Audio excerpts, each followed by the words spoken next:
just thought of somebody you wanted to call or maybe swing by and visit. It wasn't no thundering voice from God. It's just, you just, I should call them. And you call them and you find out it was a miracle moment that God actually directed you.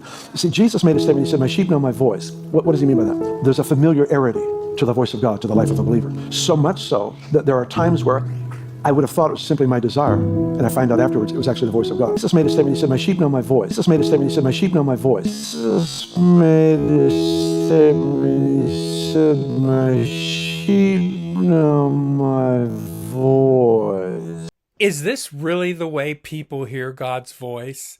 They have a thought pop in their head, and they go do it, and there's a pleasant outcome, and then now that must be God speaking to them? Is that really what Jesus means when he says, my sheep hear my voice? Pastor Mike here. I want to talk about hearing God's voice today. In John chapter 10, verse 27, this is where Jesus says, my sheep hear my voice, and I know them, and they follow me. Now the question is, where do we find Jesus' voice? And without a doubt, we know it is, and there's no possibility that it isn't. What is the one place that this is true? You know the answer. It's the God-inspired Holy Scriptures, the Bible, where we hear Jesus' voice.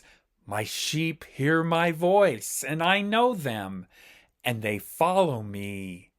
It's the God-inspired Holy Scriptures, the Bible.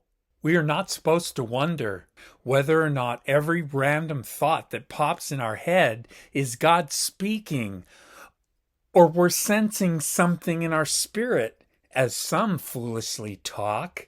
I'd suggest they're doing it to gain attention. Or others say, God told me this, God told me that.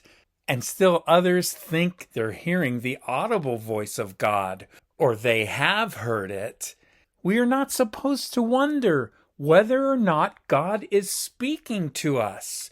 We have the Word of God that is our Good Shepherd's voice, and that's enough. That's enough. Don't let people like Bill Johnson at Bethel Church fool you into thinking otherwise.